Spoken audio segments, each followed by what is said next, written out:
मैं वैसे तो ग्वालियर से हूँ, एमपी से, और मुहावरा बहुत बार ये सब सुन चुकी होगी, पर आपको मैं बता देता हूँ। ग्वालियर से भागा हुआ 16 साल की उम्र में, शॉर्ट में बताता हूँ।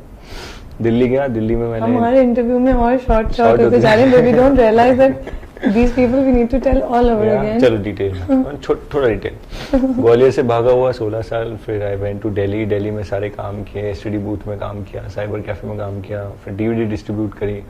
वहाँ से बॉम्बे आया, बॉम्बे में डीवीडी बांटी। फिर यहाँ पे ऐसी दोस्त ऑडिशन करने जा रहा था, रूममेट, तो उसके साथ चला गया पैदल पैदल, और महाड़ा में ऑडिशन दिया। वहाँ पे मुझे एक टीवी शो मिल गया। टीवी शो मिला तो वो आर्मी शो था, तो क्योंकि शाहरुख सर ने भी आर्मी शो से शुरू किया था, तो यही सोच के मैंने वो भी कर लिया कि कुछ कनेक्शन ही हो जाएगा। फिर वो किया, साउथ में पहली फिल्म मिली, वहाँ पे पहली फिल्म मिली, और उसके साथ फिर दूसरी, तीसरी, चौथी, करीब 8-9 फिल्में मैंने साउथ में करी हैं। और एक बैरी जॉन सर जिन्होंने शाहरुख खान को सिखाया, उनसे मैंने ट्रेनिंग भी करी थिएटर की जब मैं बॉम्बे में था। वो भी इसलिए करी क्योंकि शाहरुख सर ने किया है, तो एक और कुछ ऐसी सोचा कि कुछ हो जाएगा कनेक्शन। फिर बॉम्बे आया। बॉम्बे में मुझे जॉन इब्राहिम सर के यहाँ से कॉल आया। वहाँ पे 17 को शादी की कास्टिंग चल रही थी, वहाँ पे मेरा फिर वहाँ सिलेक्शन हुआ। वो फिल्म मैंने शूट करी, फिर वापस गया हैदराबाद। फिर सनम तेरी कसम के ऑफिस से कॉल आया, और फिर राधिका राव, विनय सबरू, ये ऐसे डायरेक्टर्स हैं जो म्यूज़िक वीडियोस में दे एक्सपर्ट्स। इनका तो एक्सपर्टीज़ इस चीज़ में है कि एक्टर्स को बहुत अच्छे से ये लोग प्रेजेंट करते हैं, और इन्होंने करीब 70 ब्लॉकबस्टर गाने दिए हैं। दबंग के गाने इन्होंने किए हैं, प्रेम रतन धन पायो के। तो मैं तो इससे अच्छा लॉन्च, इससे अच्छा ब्रेक हो ही नहीं सकता कि एक नए एक्टर के लिए आप ऐसे एक्सपर्ट्स के साथ काम कर रहे हैं। तो सनम तेरी कसम की कास्टिंग हुई, और मुझे फिर मुहावरा मिली। और फिर मुहावरा बताएंगे आपको। उसके आगे बताऊं या मैं शुरू से बताऊं? आप अपना बताइए। बोले फिर आपको मुहावरा बताएंगी, तो मैंने कहा शायद कंटिन्यू करें। मुझे कभी कभी लगता है कि हर्ष की स्टोरी के सामने मेरी स्टोरी कुछ ज़्यादा इंटरेस्टिंग नहीं है। I was 8 when I was doing dramas in my school. I played Barbie and all those characters that I think every child does. But from there on, I was picked up for theatre plays in my city, and I've done plays like Mary Poppins in Chicago, and the typical English plays that happen around the world. So I've taken part in them. From there on, I was chosen for VJing for a channel. From there, I was chosen for my first show that I did for TV. And उस TV show के बाद I kept doing TV shows for a while, and after the I think the second last one that I did, Aista Aista, that's the one Radhika ma'am watched, and I got a call from them telling me that I'm on board for Sanam Teri Kasam, and they just told me just the synopsis, and they just said that for us you're on board, we've seen your work, and now you just fly in so we can just start working together. So it was that nice and sweet. Or because when they called me, I also got very excited because it was a character that I think I'll not get for the next 10 years again, and itna meaty character and ऐसी girl oriented story where at least the girl actor, I'm sure Harsh also feels the same, but I felt that as an actor I was allowed to perform and explore all the sides of being a performer.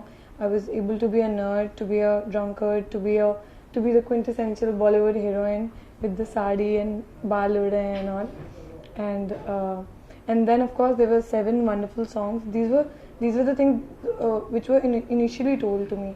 So मेरे लिए बहुत exciting था to be getting such a meaty character, and then so many songs by Himesh sir and Arijit and Ankit. You know, all these names that any debut would want and associated to their film.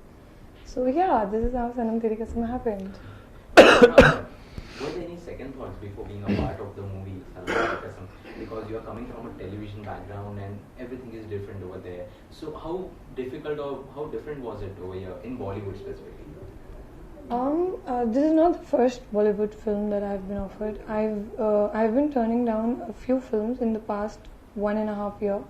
और उसकी reason सिर्फ ये थी कि मुझे because I was doing such content oriented work in my country, and I was given roles and I was applauded for my performances, तो मुझे कभी भी ये नहीं लगा था कि I can just go and be the eye candy next to a big hero and just look pretty and get away with it. मुझे हमेशा पता था if I'll do that, I probably will not be as appreciated as I am for my performances in the serials. So when Sanam Teri Kasam was offered to me, I looked at it the same way as I looked at the previous scripts which I turned down. So obviously this script had everything that any actor would want to do in their debut. That's अभी मैं आपको यही बता रही थी कि I think किसी भी एक्टर को ये सबसे इम्पोर्टेंट ये होता है कि वो परफॉर्म कर पाए, वो लोगों को बता पाए कि उसके अंदर कितना पोटेंशियल है to some extent. And second बात ये होती है कि आपकी प्रेजेंटेशन अच्छी हो. And Radhika ma'am and Vinay sir are known for brilliant presentations. there are no second thoughts about that. They have made new girls look as great as they've shot Salman sir, and you know, like छोटे लोगों की start से लेकर बड़े बड़े नामों तक they have made everyone look very very nice. So presentation पे तो कोई second thoughts हो ही नहीं सकते. And फिर script of course इतनी अच्छी थी तो I don't think any second thoughts. Great. हर्ष, हम देख रहे हैं पोस्टर पे you are floating your body in a very unusual manner, जैसे हम दूसरे फिल्म में देखते हैं. सलमान की बॉडी देख चुके हैं, शाहरुख भी थोड़े थोड़े हमारी फिल्मों में करते हैं. तो was it, मतलब you wanted to do it or it was just a tribute to some of your actors or something like that? नहीं, ट्रिब्यूट देने के लिए बॉडी बनाना मतलब मैं इतने ऐसे घर से तो नहीं आता हूँ मैं कि मतलब इतना शौक हो मुझे किसी चीज़ का. It was plainly the requirement of the film, plainly the requirement of my directors. उनका एक विजन था, एक जैसे उन्होंने सरू के लिए मावरा को कास्ट किया और इसी तरीके से उनका इंदर जो मेरा कैरेक्टर का नाम है उसके लिए उनकी एक सोच थी और एक विजुअलाइजेशन था जिसको रियल लाइफ में लाने के लिए काफ़ी काम करना पड़ा उस पर. अगर आप मेरा पिछला काम कई लोगों ने अगर देखा होगा तो वो देखते होंगे कि इस फिल्म में I am looking very different. वो इसीलिए क्योंकि मेरे डायरेक्टर्स ने वो विजुलाइज किया, उसी की वजह से उन्होंने मुझसे बॉडी की रिक्वायरमेंट भी उन्होंने मुझे बताई और उसके लिए मैंने बनाई. मुझे बिल्कुल शौक नहीं जिम जाने का और डाइट करने का, लेकिन for this film it's okay, उनको भी पता है because it's a tough thing. It's a tough thing. अगर आप डाइट करते हैं तो बहुत मुश्किल होती है, थोड़ा थकान होती है दिमाग. But I think हर्ष बहुत religiously जिम भी जाता है और डाइट भी करता है. हाँ, if you're doing, if so you, I think अभी मैंने बहुत क्लोजली देखा हर्ष को ना, I couldn't tell कि हर्ष को शौक नहीं है. तो अगर हाँ, if you give me अगर आप मुझे एक काम देंगे, एक टास्क देंगे और अगर मैं जिस बैकग्राउंड से आता हूँ और जिस तरीके से मैं निकल के यहाँ तक पहुँचने के लिए मैंने सब कुछ किया है और आगे भी करता रहूँगा, तो ये तो बहुत छोटी सी चीज़ है. अगर आप मुझसे कहेंगे सिक्स पैक बना लो तो मेरे लिए मेरे लिए ब्लाइंडर्स लग जाते हैं और मुझे सिर्फ वही दिखता है कि मुझे ये चीज़ करनी है. फिर अगर आप मुझसे कहेंगे परफॉर्मेंस हमें इस तरीके की चाहिए तो फिर ब्लाइंडर्स लग जाएंगे, मैं परफॉर्मेंस की तरफ ध्यान देने लगूँगा. तो उसी तरीके से ये मेरे लिए एक टास्क था और मुझे दिया गया था और it was absolute pleasure to do it, to reach this physical visual. It's a visual medium और आप यहाँ तक आपको अपनी फिजिक को एक लेवल पे लेके आना होता है जहाँ पे it looks good on the camera. Please tell us something about your characters in the film. सरू के कैरेक्टर की बहुत सारी लेयर्स हैं. मैं थोड़े से लफ्ज़ में सिर्फ थोड़ा सा ही बता पाऊँगी. She is a big dreamer.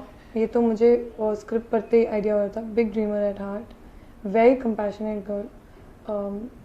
सबसे प्यार करती है और यू नो सबका भला चाहती है and all. But I think सबसे जो प्यारी बात है वो ये कि she is very family oriented, so much so that she will put her family before her dreams. So I think that's something I also felt is, you know, when you see compassion in a character, that's a quality that I see in every human being as the first thing कि कोई compassionate है या नहीं. तो मेरे film के character में अगर मुझे ऐसे लगेगा कि वो कैरेक्टर compassion से ही बनाया गया है तो obviously मेरे लिए बहुत exciting था.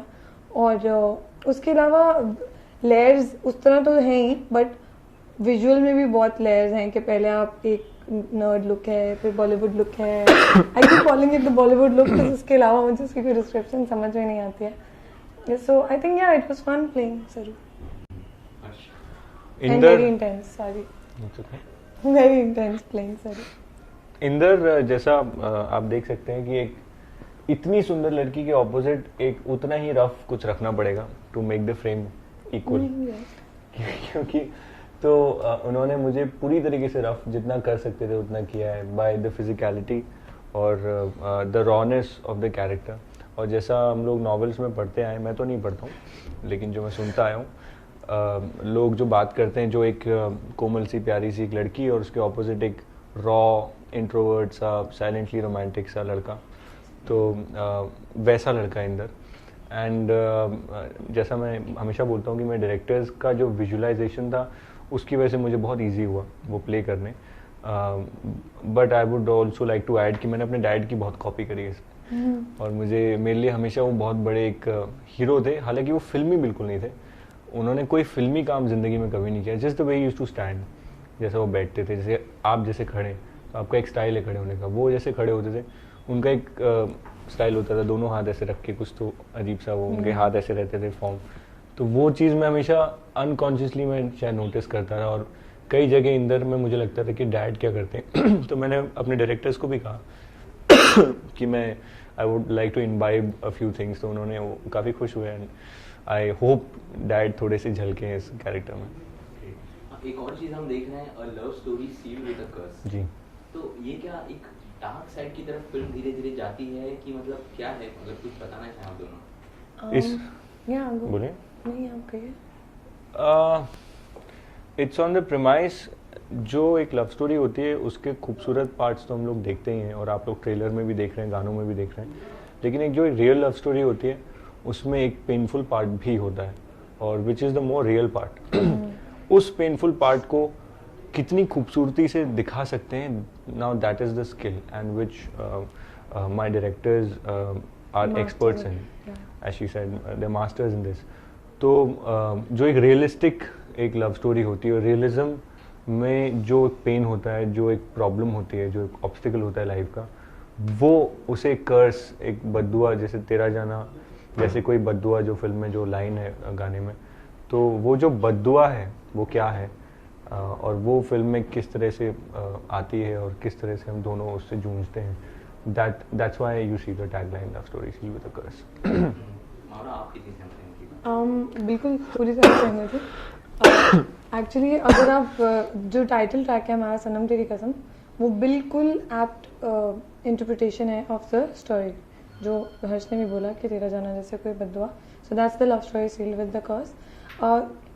और मुझे ऐसा लगता है कि राधिका मैम और विनय सर जो हैं, हम अक्सर डिज्नी की स्टोरीज देखते हैं और हम उसमें एक स्टोरी देखते हैं बड़ी प्यारी सी, और उसके बाद वो एक पॉइंट पे जाके एंड हो जाती है जहाँ आता है कि they lived happily ever after. होता क्या है कि वो दिखाते नहीं है।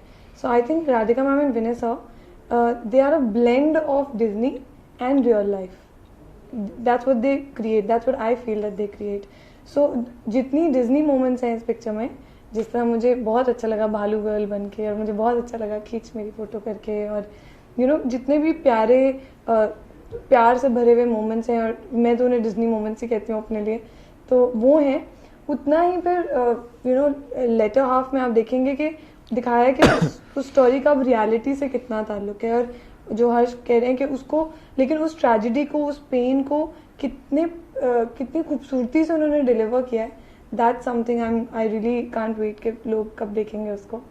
सो yeah it is a love story sealed with a curse, but so beautifully shot. दिल का जब भी मामला होता है मुझे लगता है कि दर्द वहाँ पे होता ही है, और दर्द थोड़ा सा ट्रैजिक हो जाता है कभी कभी। दर्द इज रियल, दर्द नहीं दिखाएंगे तो आई डोंट थिंक कोई भी हम में से ऐसा जो मुझे देख रहे हैं या आप सब लोग कि बोले कि नहीं हमने तो कभी दर्द नहीं एक्सपीरियंस किया, हम तो बिल्कुल डिज्नी लाइफ।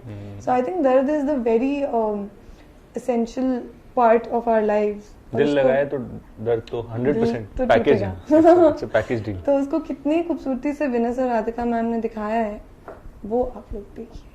अच्छा हर्ष, हमने देखा ट्रेलर में मावरा जब ऑन बड़े पर्दे पे दिखाई देती तो काफी अलग थी, और जब अब रियल लाइफ में उन्हें हम देखते हैं, आप देखते हैं, तो कुछ डिफरेंस लगा आपको वर्किंग? बहुत ज़्यादा डिफरेंस है, और ये इसका क्रेडिट मावरा को और डायरेक्टर्स को जाता है कि उन्होंने इतना काम किया है इस फिल्म पे।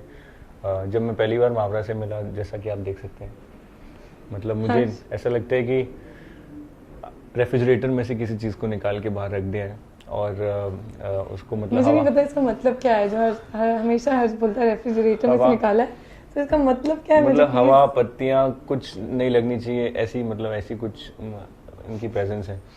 और उसके बाद जब वो एक नर्ड का लुक, एक चश्मिश और चोटी और साउथ इंडियन ब्राह्मण का इन्होंने रोल किया है, तो इट्स कमेंडेबल जैसे मैम ने इसे डिज़ाइन किया है और विनय सर ने उसे क्रिएट किया और मावरा ने जिस तरीके से उसके ऊपर इतना काम किया है। आई थिंक लड़कों के लिए it's a little easier to look a little rough, look a little, लेकिन मुझे नहीं पता एक सुंदर लड़की जो नेचुरली सुंदर है उसको एक चश्मिश का रोल और उसके बाद transition to you know when she is changing in the song. तो मेरा तो बिल्कुल उल्टा था इम्प्रेशन जब मैंने पहली बार देखा, और जिस तरह से काम किया मैंने सोचा नहीं था। मुझे लगा थोड़ी डेलिकेट सी होंगी, कहाँ मतलब कहाँ कौन कैसे, बट द डेडिकेशन। और सबसे कमाल की बात यह है कि दिखती हैं तो ऐसी हैं कि मतलब वो जो प्रिंसेस एंड पी वाली जो कहानी है, 7 गद्दों के ऊपर भी कोई वो महारानी सोती थी, तो नीचे अगर 7वें गद्दे के नीचे एक पी होगा तो उनको मोच आ जाती थी। तो मुझे लगता था वैसी कुछ होंगी, लेकिन एक इतना एविडेंट इसमें एक प्रूफ है हमारी फिल्म में। एक स्केड्यूल था 30 घंटे का, उसमें से 22 घंटे मावरा बाथटब में थी। जो तेरा चेहरा गाना है जो फिल्माया गया था, वो एक हमारे पास सिर्फ 30 घंटे का दायरा था, और उसमें Mawra was in water in Cape Town in around 5-6 degree temperature, और उसमें ठंडे पानी में, और 22 घंटे, मतलब 2-3 घंटे बाद मुझे लगता है लड़के भी शायद अफेक्ट हो जाते, बट मावरा जो इतनी स्लेंडर सी स्लिम सी दिखती हैं, I think she is very strong. Mawra, आपको क्या रिएक्शंस मिला आपके फ्रेंड्स से when they saw you first time in such an avatar? Actually सबके लिए बहुत डिफरेंट है, क्योंकि firstly Indian, then South Indian, then Brahmin. It's something जो कभी लाइफ में ना मैंने एक्सप्लोर किया है, ना ही I have come across these people. तो when I met Radhika ma'am and soon after that I read the script, I realized that Saru is a reflection of her. तो तब से ही मैं उनको बहुत ज़्यादा नोटिस करने लगी कि अच्छा वो क्या बोलती हैं, कुछ चीज़ें वो कैसे प्रोनाउंस करती हैं, बिकॉज ऑब्वियसली मुझे ऐसा लगा कि सबसे ज़्यादा मैं उन्हीं से सीख पाऊँगी, बिकॉज इतना क्लोजली उन्हीं को देख रही थी, जो एक साउथ इंडियन लड़की जो मुझे प्ले करना था। तो आई थिंक सब लोग बहुत ज़्यादा खुश हैं। एक्चुअली जिस तरह मैंने किसी साउथ इंडियन से इंटरेक्शन नहीं किया हुआ, मेरे फ्रेंड्स एंड फैमिली ने भी नहीं किया हुआ, तो उनके लिए this is an absolute character. वो इसको मेरे लिए रिलेटेबल नहीं, उनके लिए ये नहीं है कि हाँ ये मावरा है, उनके लिए वो सरू ही है, you no, with that bindi on. मैंने लाइफ में कभी बिंदी नहीं लगाई, तो वो बिंदी देख के और साड़ी में देख के और फिर चश्मे में देख के, तो हर जगह पे जो भी सॉन्ग्स अभी तक आए हैं, खींच मेरी फोटो भी उनके लिए कुछ कैरेक्टर था, और सनम तेरी कसम भी। So I think they are very, at least that's what I think, they're very overwhelmed, they're kind of impressed with me also. So yeah, I'm happy about that. So talking about music, which are your favorite tracks? हाँ जी, हाँ जी, आपका तो brief सा answer है, मेरे तो सारे। मावरा बहुत इसमें क्लीशे आंसर देती हैं। मुझे मावरा के इंटरव्यू से सिर्फ यही कंप्लेंट है कि मावरा के सारे गाने फेवरेट है, और ये ऐसा जब एक्टर्स बोलते हैं ना तो मुझे खुद बड़ी अजीब सी बात लेकिन मैं लगती है। क्या करूँ, I can't pick and choose. बाबा आपको एक करना पड़ेगा चूज आज, प्लीज। हाँ, एक गाना ना, मैं अगर वही आंसर फिर मैं आपको दूं, देख। अच्छा, 7 में से 2 बहुत बड़ी बात है ये। क्या एक 2 अभी हर्ष 2। खींच मेरी फोटो को मैं इग्नोर नहीं कर सकती। खींच मेरी फोटो में यार DDLJ मोमेंट है। मुझे जब खींच मेरी फोटो की नरेशन मिली और जब मैंने सॉन्ग सुना तो मुझे एकदम लगा कि ज़रा सा झूम लूँ मैं, टाइप कुछ करने वाली हूँ मैं, तो मैं बहुत एक्साइटेड हो गई। So I call it my DDLJ moment and I adore that song. Akasa ने बहुत क्यूटली गाया है, और मुझे somehow अकासा की आवाज़ भी हस्की है और मेरी आवाज़ भी हस्की है, तो मैं बहुत खुश हुई थी कि अकासा है sang for me, खींच मेरी फोटो। और फिर अब मैं क्या, how can I pick between Arijit and Ankit? Please tell me, how do you do that? How does one select one? Ankit Tiwari. Okay, so Sanam. अच्छा, फर्स्ट फेवरेट खींच मेरी फोटो है, सेकंड फेवरेट 2 है।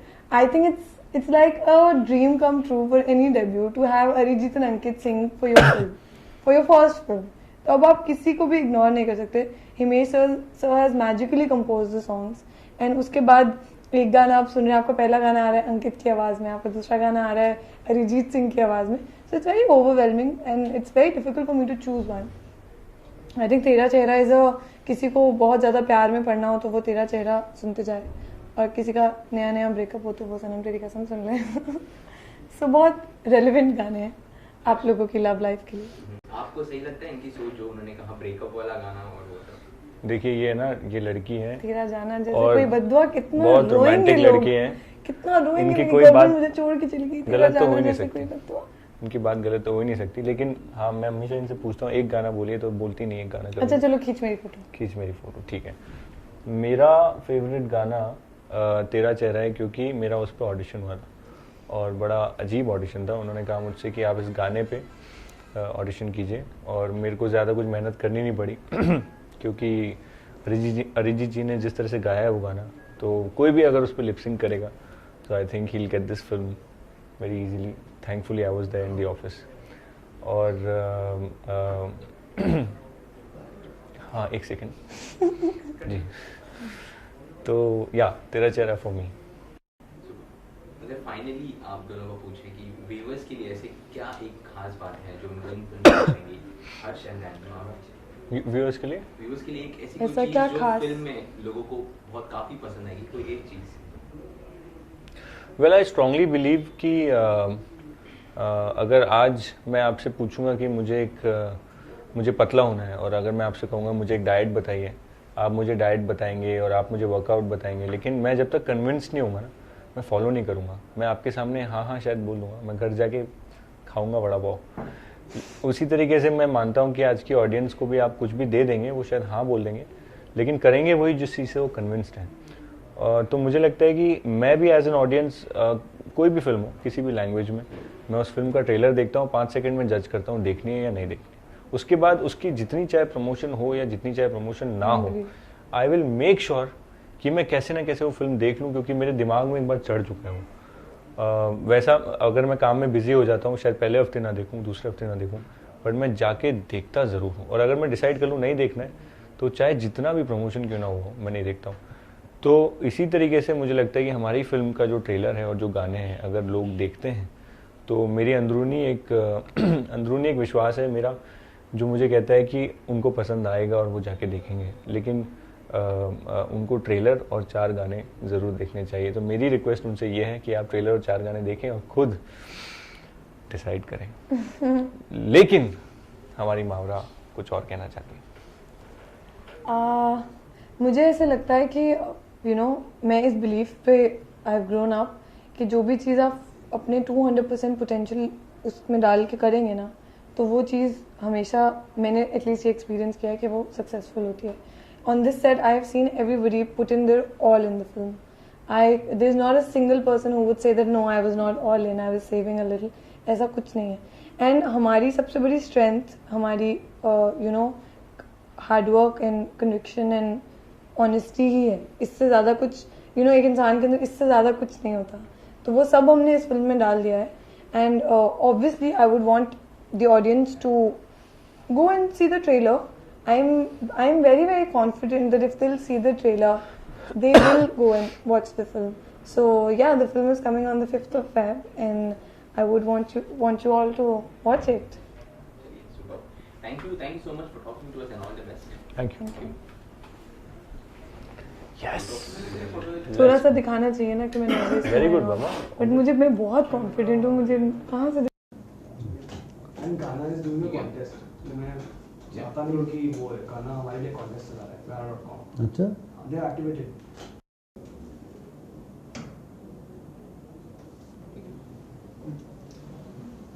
So Vinay, can we start? है.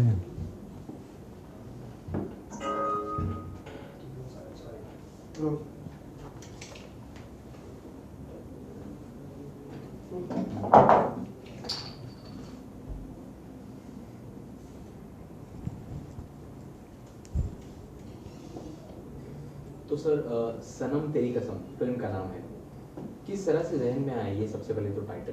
You want me to look here or here? Any In this camera. Okay. Radhika ji, मैंने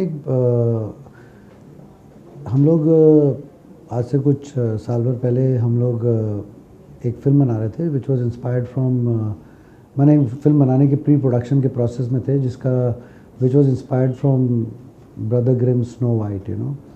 और उस वक्त हम लोग एक then we came across a subject which was requiring newcomers, you no.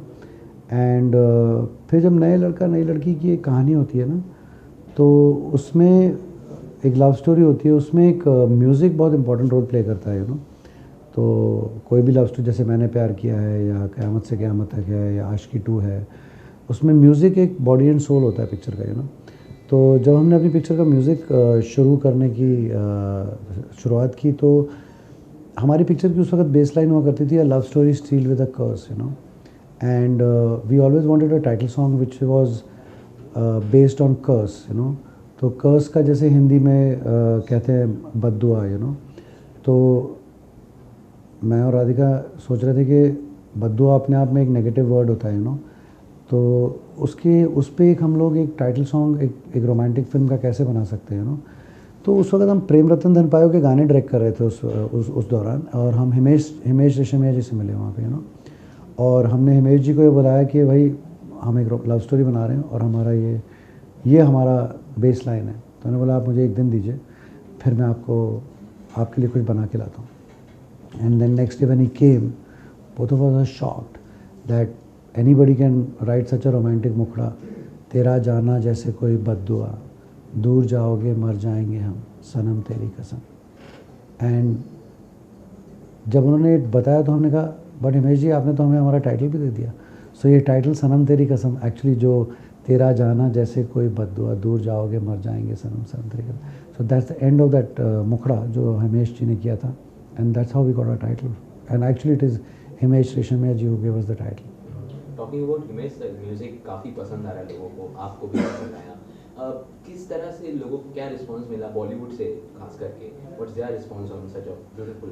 Himesh sir क्या है ना, हम जैसे मैंने कहा ना, हमारी पिक्चर का जो बेसलाइन है love story sealed with a curse, and it's a tragedy, you know. और ट्रेजिडी का एक साउंड होता है ना, उसको क्रिएट करने के लिए हम लोगों को एक उन दायरों में रहना पड़ता है जिससे कि विच क्रिएट्स एक एटमॉस्फेयर बनाएं और एक कहानी को एक आगे ले जाएं इस तरह से कि वो मॉर्बिड ना हो और एक एंटरटेनिंग लगे, यू नो। हमें उस वक्त नहीं पता था कि तेरे नाम के गाने भी हिमेश जी ने किए हुए हैं, but I think there is nobody better in the business to compose tragic songs than Himesh sir. I think it's my outstanding tracks he's given us. Vinay sir, tell us something about the script of the movie. How did this become a crucial part and how exactly did it evolve? जैसे मैंने कहा कि हम लोग उस वक्त actually we were planning of, अगर आप देखेंगे राधिका जी और मेरा काम सारा, यू नो, तो वो फेरी टेल्स से और फेबल्स से बड़ा इंस्पायर्ड रहता है। तो अगर आप चाहे लकी देखेंगे, we had shot it in Saint Petersburg, और वो यू नो पैलेसेस एंड उसके बीच की कहानी होती है। या फिर आप जब हम गाने भी जो डायरेक्ट करते हैं, अगर आप देखेंगे दबंग के गाने जैसे हमारे मस्त मस्त होना है, उसमें सलमान के चश्मे के अंदर heart, so it's got a magical fairy tale quality to all our visuals, you know. तो हम उस वक्त आज से 8-9 महीने पहले एक जॉब हम अप्रैल में शुरू करना चाह रहे हैं picture which is inspired by brother Grimes snow white and 7 dogs, you know. तो उस वक्त हम वो पिक्चर बना रहे थे, और एक दिन राधिका जी ने आके बोला देखो विनय, मैं सवेरे आज सो के उठी तो मेरे बिल्डिंग के बाहर वो 7th फ्लोर पे रहती हैं, तो टॉप फ्लोर पे बहुत शोर मच रहा था, ठक ठक हो रही थी। तो बोली मैं बाहर आई तो देखा चेयरमैन, सेक्रेटरी, ट्रेजरर सब लोग खड़े हुए हैं, और वो जो टेरेस को जो दरवाज़ा जाता है उस पर ग्रिल लगा रहे हैं और लॉक कर रहे हैं पूरा, यू नो। तो शी सेड सर आप लोग क्या कर रहे हैं? तो बोले नहीं मैम क्या है ना, आपको सब पता नहीं है, बिल्डिंग के जो यंग लड़के लड़कियां हैं ना, ये रात में जाके छत पे आपको, तो हमें इसको ज़रा कंट्रोल में लाना है सारा का सारा। सो शी टोल्ड मी देखो ना, बॉम्बे जैसे शहर में जहाँ पे लोगों को एक दूसरे को, हम लोग अपने नेबर्स को नहीं जानते हैं, हम लोग अपने कोई अगर एक्सीडेंट हो जाता है तो आदमी निकल जाता है साइड से, और जनरली इट्स अ कॉस्मोपोलाइट सिटी जो लोगों के पास वक्त की कमी है। बट जब सवाल आता है लवर्स का या जो प्यार करने वाले लोग हैं, तो उसका फिर पूरे सोसाइटी के लोग मिल मिला के वो गेट पे लॉक लगाते हैं, ताला ब्लॉक करते हैं। तो देखो लवर्स को कंट्रोल करने के लिए कितना टाइम है। So it was the starting point of this love story, and Radhika ji और मैं बहुत दिनों से चाह रहे थे कि एक लव स्टोरी बॉम्बे में शूट करें, यू नो, कि एक डायरेक्टर का टेक होता है कि अगर आप कि we wanted to set a love story in Bombay, you know. So this became this incident which is a real life incident in our society became the starting point of the story, you know. And then we were in London shooting for a commercial. We happened to visit the Jane Austen Museum, you know. And Jane Austen, she's famous for those Pride and Prejudice and other books.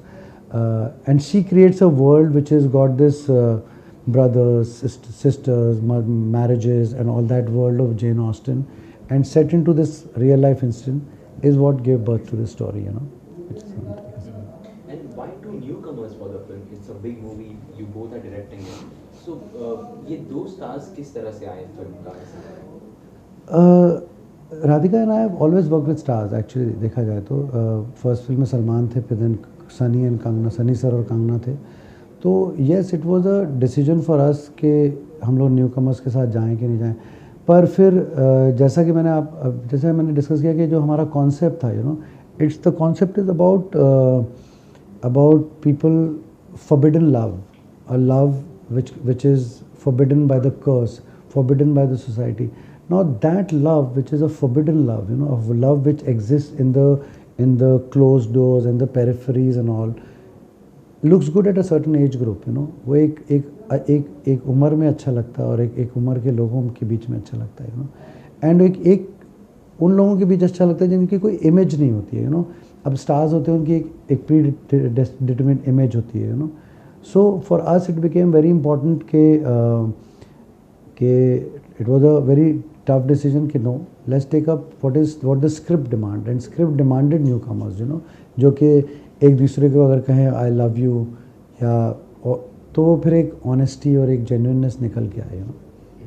अच्छा, दोनों new commerce हैं, हर्षवी और मामराबी.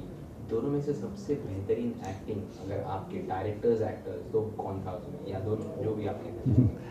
नहीं, I think both are fabulous, but before that I try to tell you is, you know, which is the answer to your last question is both of them are actually casted on the merit. When you are taking a new boy and a new girl ना, बहुत pressure आता है कि भाई किसी star सन को ले लो, star daughter को ले लो, स्टार सिस्टर को ले लो, जिससे कि जो भी एक कमर्शियल एस्पेक्ट्स होते हैं पिक्चर के वो फिर आसान होते हैं वर्कआउट करना.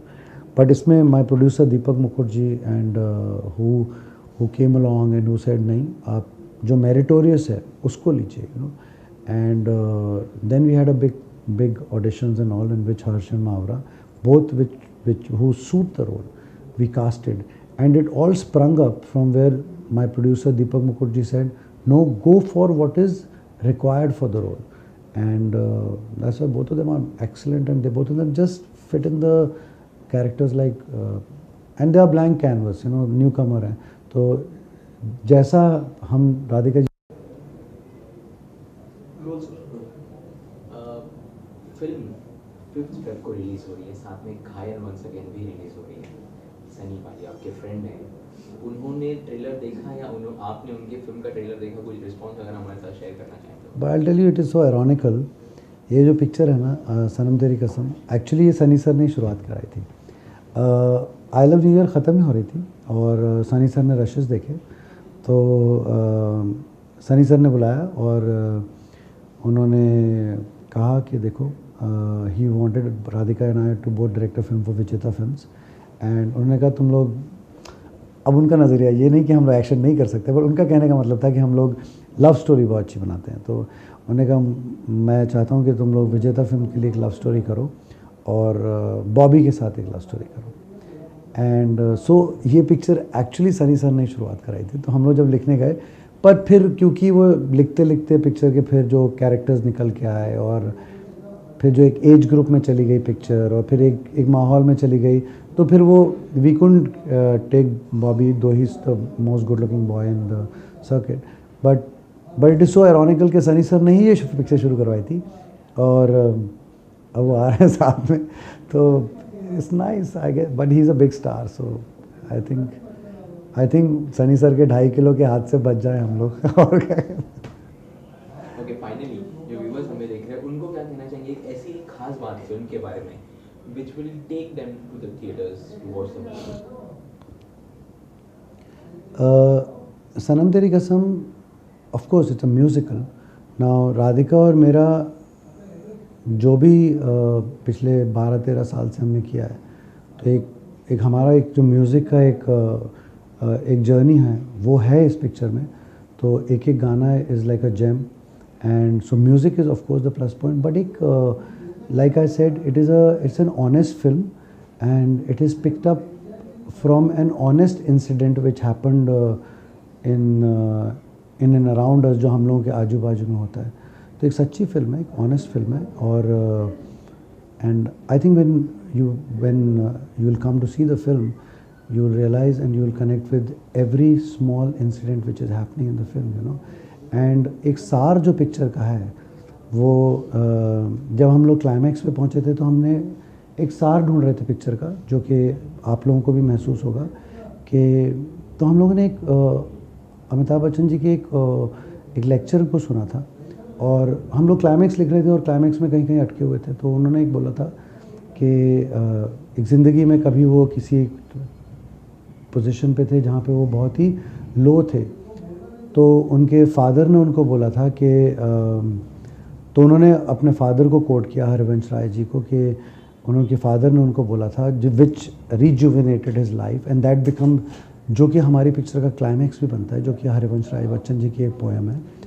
मन का हो तो अच्छा, ना हो तो और भी अच्छा, क्योंकि वो ईश्वर की मर्जी है.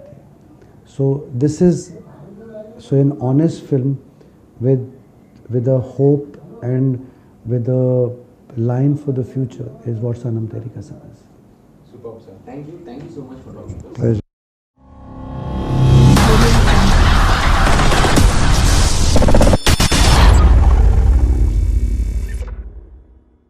मैं वैसे तो ग्वालियर से हूँ, एमपी से, और मुहावरा बहुत बार के सुन चुकी होगी, पर आपको मैं बता देता हूँ. ग्वालियर से भागा हुआ 16 साल की उम्र में, शॉर्ट में बताता हूँ.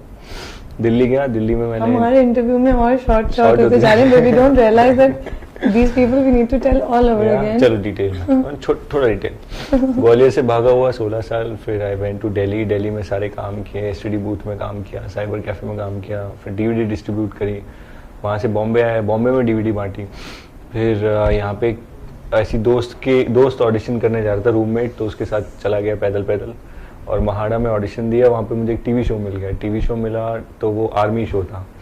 तो क्योंकि शाहरुख सर ने भी आर्मी शो से शुरू किया था, तो यही सोच के मैंने वो भी कर लिया कि कुछ कनेक्शन ही हो जाएगा.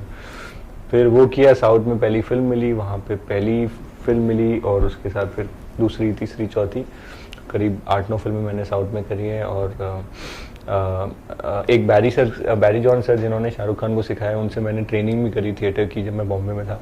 वो भी इसलिए करी क्योंकि शाहरुख सर ने किया है, तो एक और कुछ ऐसी सोचा कि कुछ हो जाएगा कनेक्शन. फिर बॉम्बे आया. बॉम्बे में मुझे जॉन इब्राहिम सर के यहाँ से कॉल आया. वहाँ पे 17 को शादी की कास्टिंग चल रही थी. वहाँ पे मेरा फिर वहाँ सिलेक्शन हुआ. वो फिल्म मैंने शूट करी. फिर वापस गया हैदराबाद. फिर सनम तेरी कसम के ऑफिस से कॉल आया. और फिर राधिका राव, विनय सबरू, ये ऐसे डायरेक्टर्स हैं जो म्यूज़िक वीडियोज़ में दे आर एक्सपर्ट्स. इनका तो एक्सपर्टीज़ इस चीज़ में है कि एक्टर्स को बहुत अच्छे से ये लोग प्रेजेंट करते हैं. और इन्होंने करीब 70 ब्लॉकबस्टर गाने दिए हैं. दबंग के गाने इन्होंने किए हैं, प्रेम रतन धन पायो के.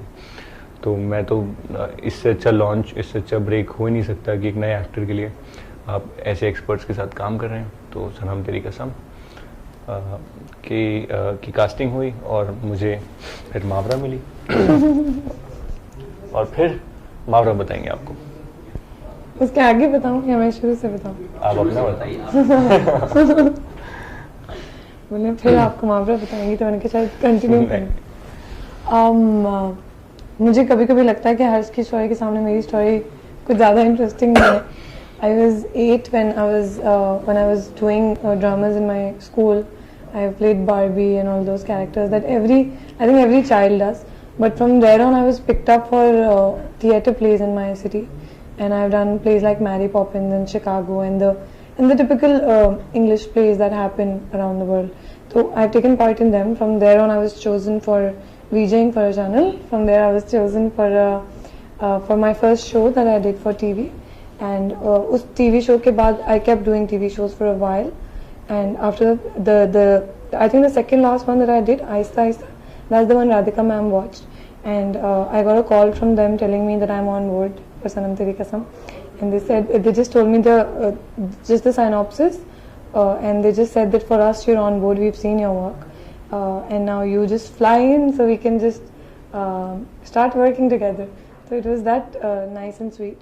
Or because when they called me, I also got very excited because it was a character that I think I'll not get for the next 10 years again. And itna meaty character and ऐसी girl oriented story where at least the girl actor, I'm sure Harsh also feels the same, but I felt that as an actor I was allowed to perform and explore all the sides of being a performer. I was able to be a nerd, to be a drunkard, to be the quintessential Bollywood heroine with the sari and baal ude and all.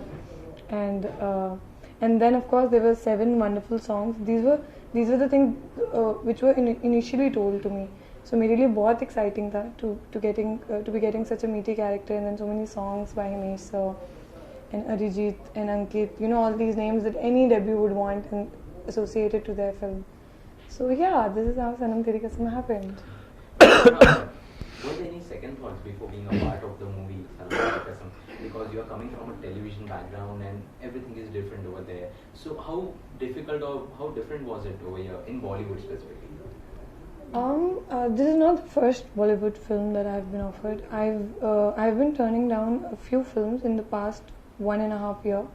और उसकी reason सिर्फ ये थी कि मुझे because I was doing such content oriented work in my country and I was given roles and I was applauded for my performances, तो मुझे कभी भी ये नहीं लगा था कि I can just go and be the eye candy next to a big hero and just look pretty and get away with it. मुझे हमेशा पता था if I'll do that, I probably will not be as appreciated as I am for my performances in the serials.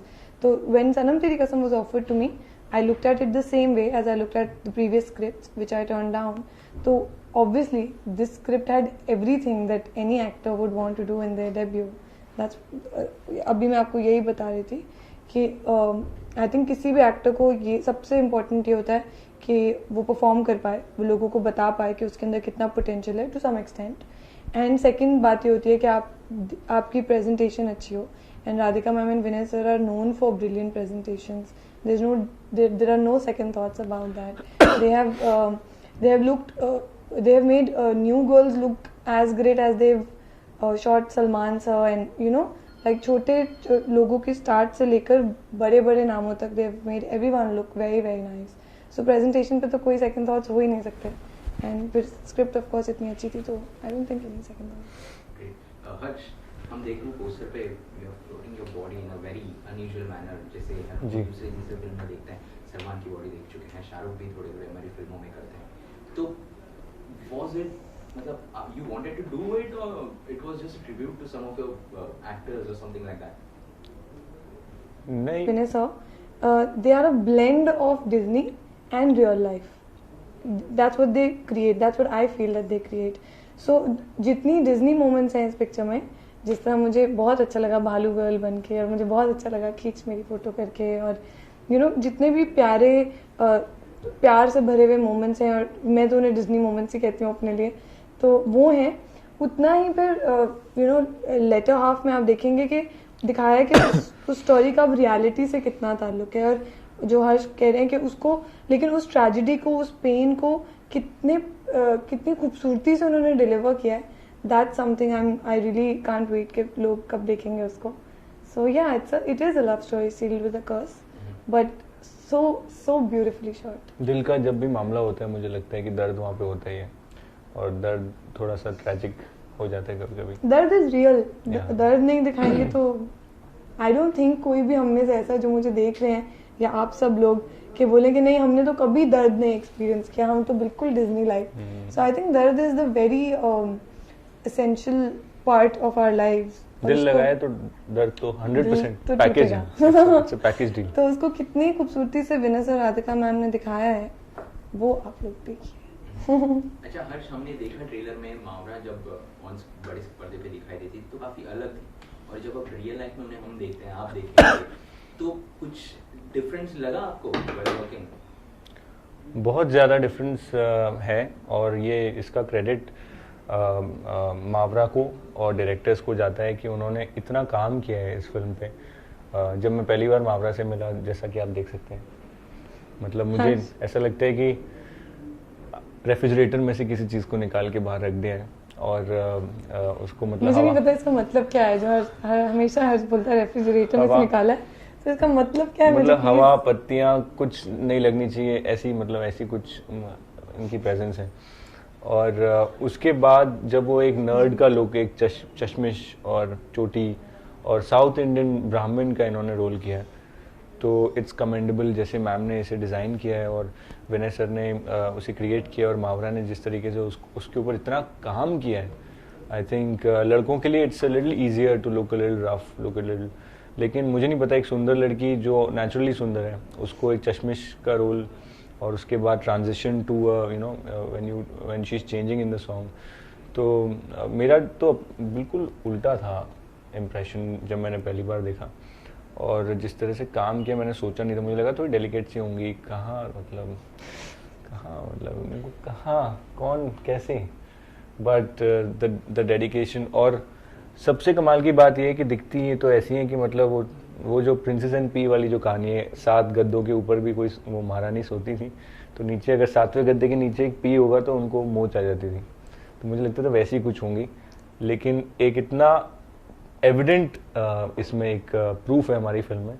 एक schedule था 30 घंटे का, उसमें से 22 घंटे मावरा बाथटब में थी। जो तेरा चेहरा गाना है जो फिल्माया गया था, वो एक हमारे पास सिर्फ 30 घंटे का दायरा था, और उसमें Mawra was in water in Cape Town in around 5-6 degree temperature, और उसमें ठंडे पानी में, और 22 घंटे, मतलब 2-3 घंटे बाद मुझे लगता है लड़के भी शायद अफेक्ट हो जाते, बट मावरा जो इतनी स्लेंडर सी स्लिम सी दिखती हैं, I think she is very strong.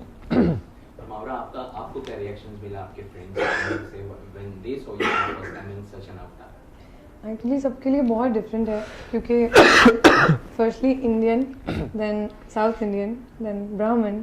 It's something जो कभी लाइफ में ना मैंने एक्सप्लोर किया है, ना ही I have come across these people.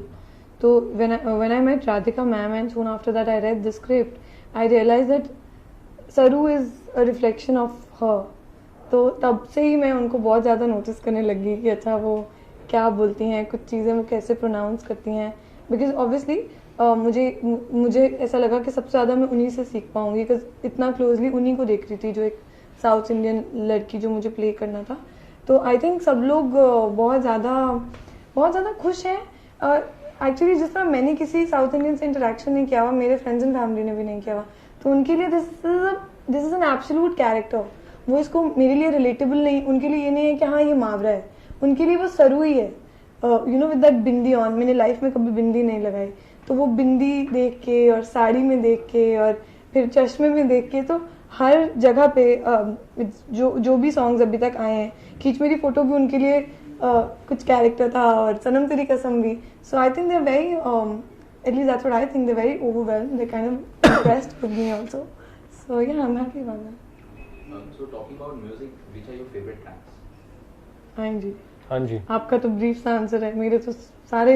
मावरा बहुत इसमें क्लीशे आंसर देती हैं। मुझे मावरा के इंटरव्यू से सिर्फ यही कंप्लेंट है कि मावरा के सारे गाने फेवरेट है, और ये ऐसा जब एक्टर्स बोलते हैं ना, तो मुझे खुद बड़ी अजीब सी बात लेकिन मैं लगती है। क्या करूँ, I can't pick and choose. बाबा आपको एक करना पड़ेगा चूज आज, प्लीज। हाँ, एक गाना ना, मैं अगर वही आंसर फिर मैं आपको दूं, देख।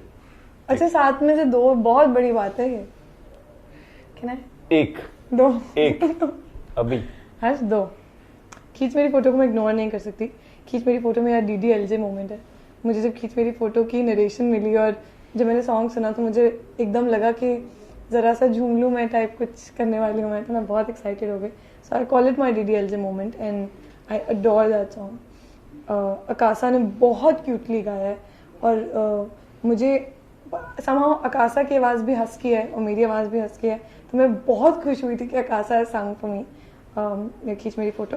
और फिर अब मैं क्या, how can I pick between Arijit and Ankit? Please tell me. How do you do that? How does one? Select one. Ankit Tiwari. Okay, so Sanam. No. अच्छा, first favorite. ट्रिब्यूट देने के लिए बॉडी बनाना मतलब मैं इतने ऐसे घर से तो नहीं आता हूँ मैं कि मतलब इतना शौक हो मुझे किसी चीज़ का. It was plainly the requirement of the film, plainly the requirement of my directors. उनका एक विजन था, एक जैसे उन्होंने सरू के लिए मावरा को कास्ट किया और इसी तरीके से उनका इंदर जो मेरा कैरेक्टर का नाम है उसके लिए उनकी एक सोच थी और एक विजुअलाइजेशन था जिसको रियल लाइफ में लाने के लिए काफ़ी काम करना पड़ा उस पर. अगर आप मेरा पिछला काम कई लोगों ने अगर देखा होगा तो वो देखते होंगे कि इस फिल्म में I am looking very different. वो इसीलिए क्योंकि मेरे डायरेक्टर्स ने वो विजुलाइज किया, उसी की वजह से उन्होंने मुझसे बॉडी की रिक्वायरमेंट भी उन्होंने मुझे बताई और उसके लिए मैंने बनाई. मुझे बिल्कुल शौक नहीं है जिम जाने का और डाइट करने का, लेकिन for this film it's okay. उनको भी पता है because it's a tough thing. It's a tough thing. अगर आप डाइट करते हैं तो बहुत मुश्किल होती है, थोड़ा थकान होती है दिमाग. But I think हर्ष बहुत religiously जिम भी जाता है और डाइट भी करता है. हाँ, if you're doing, if so you, I think अभी मैंने बहुत क्लोजली देखा है हर्ष को ना, I couldn't tell कि हर्ष को शौक नहीं है. तो अगर हाँ, if you I give think me that's how religiously you've done it. अगर आप मुझे एक काम देंगे, एक टास्क देंगे और अगर मैं जिस बैकग्राउंड से आता हूँ और जिस तरीके से मैं निकल के यहाँ तक पहुँचने के लिए मैंने सब कुछ किया है और आगे भी करता रहूँगा, तो ये तो बहुत छोटी सी चीज़ है. अगर आप मुझसे कहेंगे सिक्स पैक बना लो तो मेरे लिए मेरे लिए ब्लाइंडर्स लग जाते हैं और मुझे सिर्फ वही दिखता है कि मुझे ये चीज़ करनी है. फिर अगर आप मुझसे कहेंगे परफॉर्मेंस हमें इस तरीके की चाहिए तो फिर ब्लाइंडर्स लग जाएंगे, मैं परफॉर्मेंस की तरफ ध्यान देने लगूँगा. तो उसी तरीके से ये मेरे लिए एक टास्क था और मुझे दिया गया था और it was absolute pleasure to do it, to reach this physical visual. It's a visual medium और आप यहाँ तक आपको अपनी फिजिक को एक लेवल पे लेके आना होता है जहाँ पे it looks good on the camera. Please tell us something about your characters in the film. सरू के कैरेक्टर की बहुत सारी लेयर्स हैं. मैं थोड़े से लफ्ज़ में सिर्फ थोड़ा सा ही बता पाऊँगी. She is a big dreamer. ये तो मुझे स्क्रिप्ट पढ़ते ही आइडिया हो रहा था. Big dreamer at heart, very compassionate girl. सबसे प्यार करती है और सबका भला चाहती है and all. But I think सबसे जो प्यारी बात है वो ये कि she is very family oriented, so much so that she will put her family before her dreams. So I think that's something I also felt is, when you see compassion in a character, that's a quality that I see in every human being as the first thing कि कोई compassionate है या नहीं. तो मेरे film के character में अगर मुझे ऐसे लगेगा कि वो कैरेक्टर compassion से ही बनाया गया है तो ऑब्वियसली मेरे लिए बहुत एक्साइटिंग था. और उसके अलावा लेयर्स उस तरह तो हैं ही, बट विजुअल में भी बहुत लेयर्स हैं कि पहले आप एक नर्ड लुक है, फिर बॉलीवुड लुक है. I keep calling it the Bollywood look, तो उसके अलावा मुझे उसकी कोई डिस्क्रिप्शन समझ में नहीं आती है. सो आई थिंक या इट वाज फन प्लेइंग सरू and very intense. Sorry, very intense playing सरू. इंदर जैसा आप देख सकते हैं कि एक इतनी सुंदर लड़की के ऑपोजिट एक उतना ही रफ कुछ रखना पड़ेगा to make the frame equal. क्योंकि तो उन्होंने मुझे पूरी तरीके से रफ जितना कर सकते थे उतना किया है बाय द फिजिकलिटी और the rawness of the character. और जैसा हम लोग नॉवेल्स में पढ़ते आए, मैं तो नहीं पढ़ता हूँ लेकिन जो मैं सुनता आया हूँ, लोग जो बात करते हैं, जो एक कोमल सी प्यारी सी एक लड़की और उसके ऑपोजिट एक रॉ इंट्रोवर्ट सा साइलेंटली रोमांटिक सा लड़का, तो वैसा लड़का इंदर. एंड जैसा मैं हमेशा बोलता हूँ कि मेरे डायरेक्टर्स का जो विजुअलाइजेशन था उसकी वजह से मुझे बहुत इजी हुआ वो प्ले करने. But I would also like to add कि मैंने अपने डैड की बहुत कॉपी करी है इसमें. और मेरे लिए हमेशा वो बहुत बड़े एक हीरो थे. हालांकि वो फिल्मी बिल्कुल नहीं थे, उन्होंने कोई फिल्मी काम ज़िंदगी में कभी नहीं किया. Just the way used to stand, जैसा वो बैठते थे, जैसे आप जैसे खड़े, तो आपका एक स्टाइल है खड़े होने का. वो जैसे खड़े होते थे उनका एक स्टाइल होता था, दोनों हाथ ऐसे रख के, कुछ तो अजीब सा वो उनके हाथ ऐसे रहते थे फॉर्म. तो वो चीज़ मैं हमेशा अनकॉन्शियसली मैं शायद नोटिस करता रहा. और कई जगह इंदर में मुझे लगता था कि डैड क्या करते हैं. तो मैंने अपने डायरेक्टर्स को भी कहा कि मैं I would like to imbibe a few things, तो उन्होंने वो काफ़ी खुश हुए एंड आई होप डैड थोड़े से झलके हैं इस कैरेक्टर में। एक और चीज़ हम देख रहे हैं, a love story sealed with a curse. जी। तो ये क्या एक डार्क साइड की तरफ फिल्म धीरे धीरे जाती है कि मतलब क्या है, मतलब कुछ बताना चाहें आप दोनों? इस बोले नहीं आप कहिए।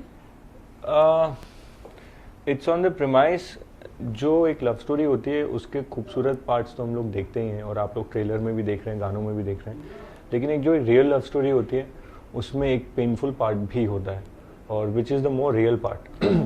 उस पेनफुल पार्ट को कितनी खूबसूरती से दिखा सकते हैं, now that is the skill and which my directors are experts in, as she said they masters in this. तो जो एक रियलिस्टिक एक लव स्टोरी होती है और रियलिज्म में जो एक पेन होता है, जो एक प्रॉब्लम होती है, जो एक ऑब्स्टिकल होता है लाइफ का, वो उसे कर्स, एक बद्दुआ, जैसे तेरा जाना जैसे कोई बद्दुआ जो फिल्म में जो लाइन है गाने में, तो वो जो बद्दुआ है वो क्या है और वो फिल्म में किस तरह से आती है और किस तरह से हम दोनों उससे जूझते हैं, that's why you see the tagline love story sealed with a curse. और आप कितनी सहमत हैं? बिल्कुल पूरी तरह सहमत हूँ। एक्चुअली अगर आप जो टाइटल ट्रैक है हमारा सनम तेरी कसम, वो बिल्कुल एप्ट इंटरप्रिटेशन है ऑफ द स्टोरी, जो हर्ष ने भी बोला कि तेरा जाना जैसे कोई बद्दुआ, so that's the love story sealed with the curse. और मुझे ऐसा लगता है कि राधिका मैम और विनय सर जो हैं, हम अक्सर डिज्नी की स्टोरीज देखते हैं और हम उसमें एक स्टोरी देखते हैं बड़ी प्यारी सी, और उसके बाद वो एक पॉइंट पे जाके एंड हो जाती है जहाँ आता है कि they lived happily ever after. होता क्या है कि वो दिखाते नहीं है। So I think Radhika ma'am तो उस दौरान, और हम हिमेश रेशमिया जी से मिले वहाँ पे, और हमने हिमेश जी को ये बुलाया कि भाई हम एक लव स्टोरी बना रहे हैं और हमारा ये हमारा बेस लाइन है। तो उन्होंने बोला आप मुझे एक दिन दीजिए, फिर मैं आपके लिए कुछ बना के लाता हूँ। And then next day when he came, both of us were shocked that anybody can write such a romantic मुखड़ा, तेरा जाना जैसे कोई बद्दुआ, दूर जाओगे मर जाएंगे हम, सनम तेरी कसम। एंड जब उन्होंने बताया तो हमने कहा बट हिमेश जी आपने तो हमें हमारा टाइटल भी दे दिया। सो ये टाइटल सनम तेरी कसम एक्चुअली जो तेरा जाना जैसे कोई बद्दुआ, दूर जाओगे मर जाएंगे सनम, सनम तेरी कसम, so that's the end of that मुखड़ा जो हिमेश जी ने किया था, and that's how we got a title, and actually it is Himesh Reshammiya ji who give us the title. Talking about Himesh sir, music काफ़ी पसंद आ रहा है लोगों को, आपको भी पसंद आया। किस तरह से लोगों को क्या रिस्पांस मिला बॉलीवुड से खास करके, what's their response on such a beautiful? Himesh sir क्या है ना, हम जैसे मैंने कहा ना, हमारी पिक्चर का जो बेसलाइन है love story sealed with a curse, and it's a tragedy, you know, और ट्रेजेडी का एक साउंड होता है ना, उसको क्रिएट करने के लिए हम लोगों को एक उन दायरों में रहना पड़ता है जिससे कि विच क्रिएट्स एक एटमॉस्फेयर बनाएं और एक कहानी को एक आगे ले जाए इस तरह से कि वो मॉर्बिड ना हो और एक एंटरटेनिंग लगे, यू नो। हमें उस वक्त नहीं पता था कि तेरे नाम के गाने भी हिमेश जी ने किए हुए हैं, but I think there is nobody better in the business to compose tragic songs than Himesh sir. I think it's my outstanding tracks he's given us. Vinay sir, tell us something about the script of the movie. How did this become a crucial part and how exactly did it evolve? जैसे मैंने कहा कि हम लोग उस वक्त actually we were planning of, अगर आप देखेंगे राधिका जी और मेरा काम सारा, यू नो, तो वो फेरी टेल्स से और फेबल्स से बड़ा इंस्पायर्ड रहता है। तो अगर आप चाहे लकी देखेंगे, we had shot it in Saint Petersburg, और वो यू नो पैलेसेस एंड उसके बीच की कहानी होती है। या फिर आप जब हम गाने भी जो डायरेक्ट करते हैं, अगर आप देखेंगे दबंग के गाने जैसे हमारे मस्त मस्त होना है, उसमें सलमान के चश्मे के अंदर heart, so it's got a magical fairy tale quality to all our visuals, you know. तो हम उस वक्त आज से 8-9 महीने पहले एक जॉब हम अप्रैल में शुरू करना चाह रहे हैं, picture which is inspired by brother Grimes snow white and 7 dogs, you know. तो उस वक्त हम वो पिक्चर बना रहे थे, और एक दिन राधिका जी ने आके बोला, देखो विनय, मैं सवेरे आज सो के उठी तो मेरे बिल्डिंग के बाहर वो 7th फ्लोर पे रहती हैं, तो टॉप फ्लोर पे बहुत शोर मच रहा था, ठक ठक हो रही थी। तो बोली मैं बाहर आई तो देखा चेयरमैन, सेक्रेटरी, ट्रेजरर सब लोग खड़े हुए हैं, और वो जो टेरेस को जो दरवाज़ा जाता है उस पर ग्रिल लगा रहे हैं और लॉक कर रहे हैं पूरा, यू नो। तो शी सेड सर आप लोग क्या कर रहे हैं? तो बोले नहीं मैम, क्या है ना, आपको सब पता नहीं है, बिल्डिंग के जो यंग लड़के लड़कियां हैं ना, ये रात में जाके छत पे आपको, तो हमें इसको ज़रा कंट्रोल में लाना है सारा का सारा। सो शी टोल्ड मी, देखो ना बॉम्बे जैसे शहर में जहाँ पे लोगों को एक दूसरे को, हम लोग अपने नेबर्स को नहीं जानते हैं, हम लोग अपने कोई अगर एक्सीडेंट हो जाता है तो आदमी निकल जाता है साइड से, और जनरली इट्स अ कॉस्मोपोलाइट सिटी जो लोगों के पास वक्त की कमी है। बट जब सवाल आता है लवर्स का या जो प्यार करने वाले लोग हैं, तो उसका फिर पूरे सोसाइटी के लोग मिल मिला के वो गेट पे लॉक लगाते हैं, ताला ब्लॉक करते हैं। तो देखो लवर्स को कंट्रोल करने के लिए कितना टाइम है।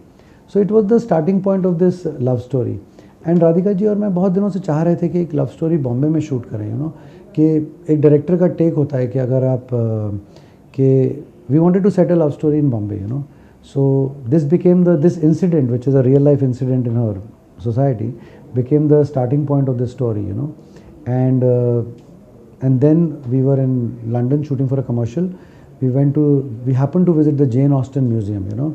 And Jane Austen, she's famous for those Pride and Prejudice and other books.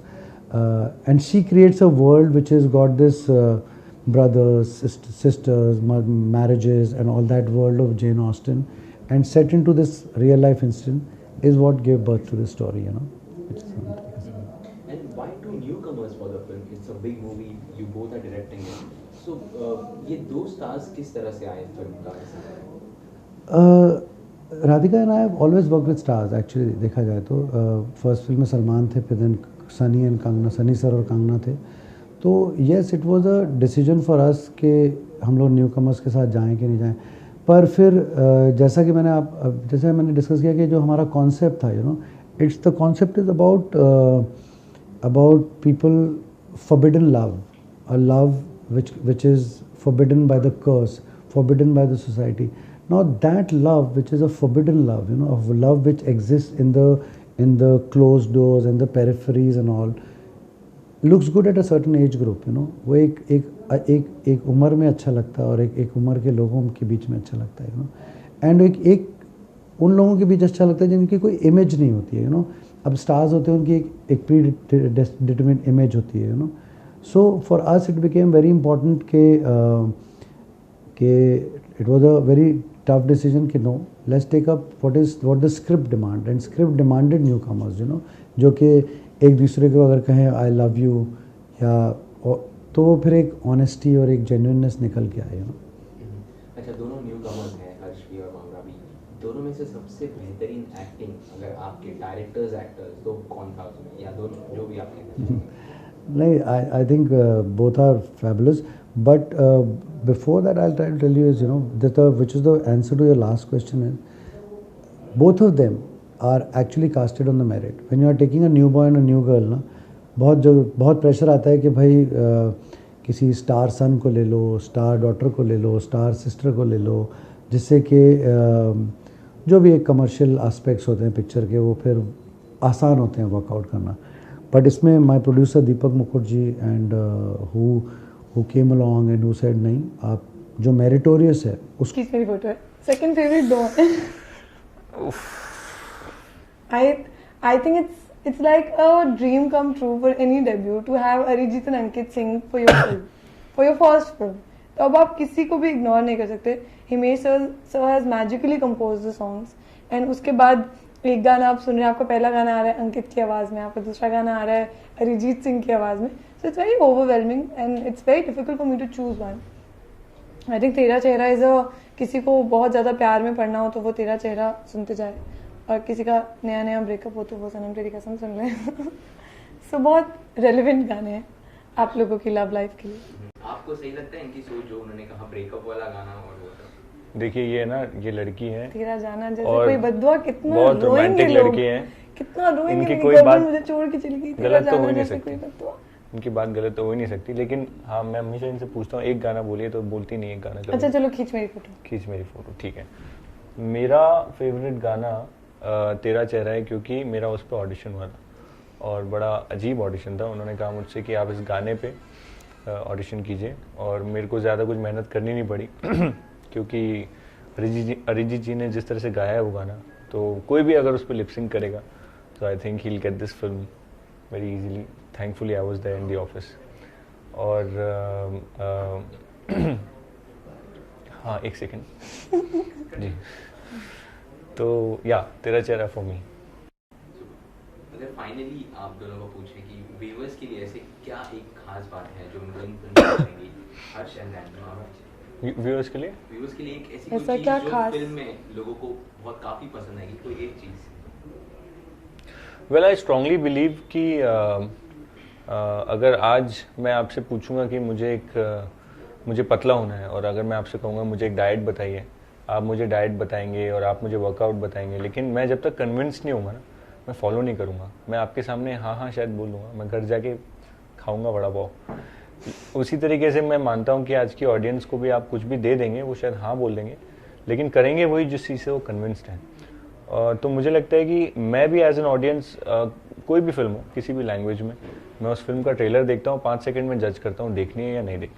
उसके बाद उसकी जितनी चाहे प्रमोशन हो या जितनी चाहे प्रमोशन ना हो, आई विल मेक श्योर कि मैं कैसे ना कैसे वो फिल्म देख लूँ, क्योंकि मेरे दिमाग में एक बार चढ़ चुका है वो।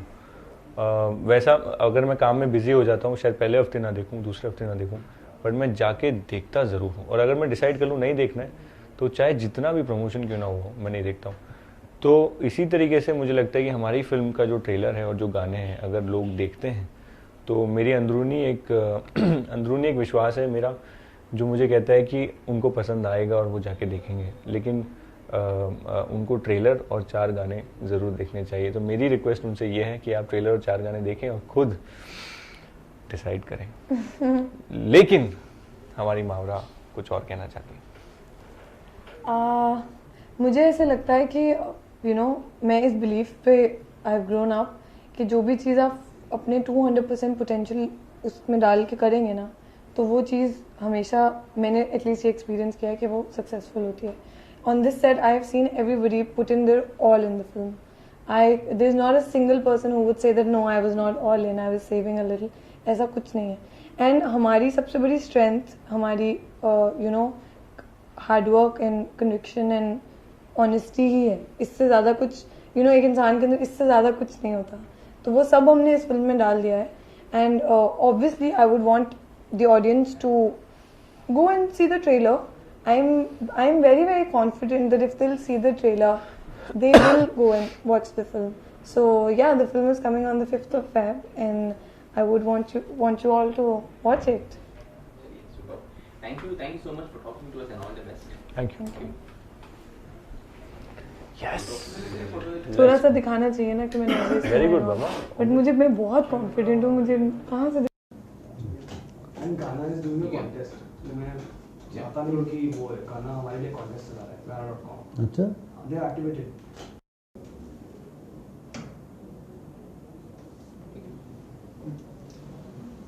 So Vinay, can we start? है।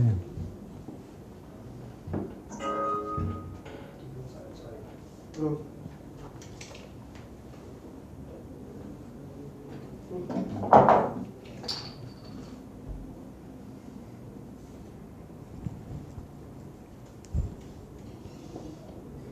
तो सर सनम तेरी कसम फिल्म का नाम है. किस तरह से जहन में आया ये सबसे पहले तो title? You want me to look here or here? Any camera okay. Radhika ji, मैंने हम लोग आज से कुछ साल भर पहले हम लोग एक फिल्म बना रहे थे विच वॉज इंस्पायर्ड फ्रॉम, मैंने फिल्म बनाने के प्री प्रोडक्शन के प्रोसेस में थे जिसका which was inspired from brother Grimm Snow White और उस वक्त हम लोग एक then we came across a subject which was requiring newcomers, and फिर जब नए लड़का नई लड़की की एक कहानी होती है ना, तो उसमें एक लव स्टोरी होती है, उसमें एक म्यूज़िक बहुत इंपॉर्टेंट रोल प्ले करता है. तो कोई भी लव स्टोरी जैसे मैंने प्यार किया है या क़यामत से क़यामत तक है या आशिकी 2 है, उसमें म्यूज़िक एक बॉडी एंड सोल होता है पिक्चर का. तो जब हमने अपनी पिक्चर का म्यूज़िक शुरू करने की शुरुआत की, तो हमारी पिक्चर की उस वक्त बेस लाइन हुआ करती थी अ लव स्टोरी स्टील with a curse, and we always wanted a title song which was based on curse. तो कर्स का जैसे हिंदी में कहते हैं बद्दुआ. तो मैं और राधिका सोच रहे थे कि बद्दुआ अपने आप में एक नेगेटिव वर्ड होता है. तो उस पर हम लोग एक टाइटल सॉन्ग एक रोमांटिक फिल्म का कैसे बना सकते हैं. तो उस वक्त हम प्रेम रतन धन पायो के गाने डायरेक्ट कर रहे थे.